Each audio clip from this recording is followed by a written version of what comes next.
good? Brian Tong here, and welcome to the Apple Bits for everything good and bad inside the world of Apple. I hope you're all staying safe out there, and I figure the longer I make this video, the longer you'll stay indoors, so it's a win-win. All right, the big story right now is all the buzz around the iPhone SE 2 or iPhone 9, whatever you want to call it, and its release date.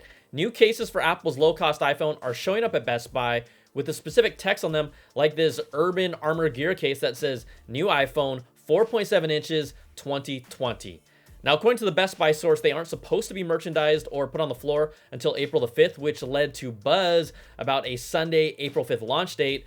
Now, that would point the new iPhones being announced sometime this week. But the latest rumor from Front Page Tech's John Prosser claims Apple has held meetings to tentatively announce the iPhone 9 or iPhone SE 2 on April the 15th, and then ship them out a week later on April the 22nd.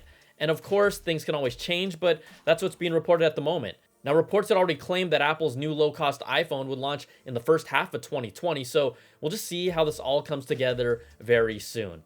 All right, a lot of you have your eyes set on the new flagship 2020 iPhone, and a new Bloomberg report says Apple's 5G iPhone is still on track to meet its normal fall launch date. That iPhone is reportedly still on schedule, and it wasn't affected by the coronavirus-related factory shutdowns because mass production wasn't expected to start until May. And here's your iPhone 12 refresher. We're expecting 4 new models, a 5.4-inch, 2 6.1-inch, and 1 6.7-inch models. All models are expected to have a new design, similar to the iPhone 4 and iPad Pro with that metal frame, which I love, OLED displays, and 5G. But what's one of the iPhone's signature features? Yeah, guess what? Did I hear you say Face ID? Face ID and that notch that I love so much. No. So why not make the product line feel the same and bring it to the MacBooks? I'm not kidding here. A new Apple patent application reveals Apple is planning to bring the notch to MacBooks and the iMac.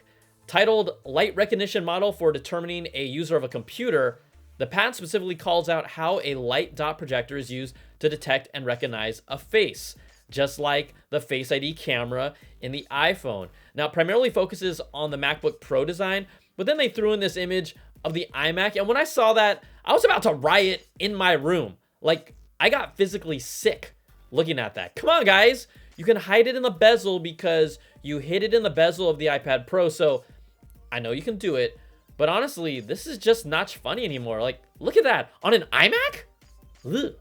And again, this is just a patent. It doesn't mean a notch is actually coming to the MacBook Pro and iMac, but it also means a notch could be coming to the MacBook Pro and iMac in the future. All right, Ming-Chi Kuo has more news about Macs in that future, specifically 2021. He claims Apple will be launching several Mac laptops and desktops with their own custom-designed ARM-based processors in 2021. Now, Kuo believes it will allow Apple to refresh their models when they're ready without having to rely on Intel's timetable and roadmap. It'll also reduce their processor cost by 40 to 60% and provide Macs with more hardware differentiation compared to rival Windows PCs. Now, you can see really what they're doing with iPadOS 13.4, the iPad Pro, and the Magic Keyboard. This is really a transitional step for Apple to see how customers respond to an ARM-based PC-like experience. And I know it's not a true PC experience, but it's the closest we've seen on an Apple ARM-based device to date. And they'll still need to make it compatible with all the flagship software apps that many professionals and creatives are using, or they can roll out this one on a more entry-level machine as they make the transition, which probably makes more sense. Quote also reports that USB 4 is coming to Macs in 2022. Now, USB 4's performance is based off of Thunderbolt 3, so you're going to get the transfer speeds of 40 gigabits per second. It will also support dual 4K displays or a single 5K display. It's basically a royalty-free version of Thunderbolt 3 that will make it cheaper for manufacturers to implement it into a lot more products. All right, now let's just jump over to the latest Apple Watch rumor that's been flowing around. Touch ID coming to the Apple Watch in some way, shape, or form. Now, Israeli site The Verifier claims the fingerprint sensor will be built into the crown of the device. Now, the digital crown, it's already used for the ECG, so I'm curious how it would also work for Touch ID, but I would welcome a fast way to unlock my Apple Watch without needing my iPhone or, typing in a passcode. In this first world problem world, the answer is yes.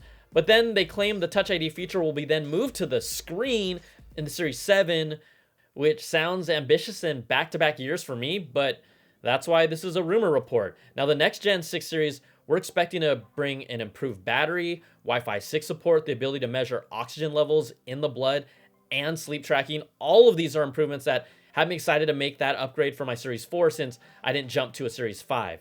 Also, Apple Maps, if you're still laughing at it, you just can't anymore because it has gotten significantly better over the years, and there are times where I will pick it over Google Maps in some cases.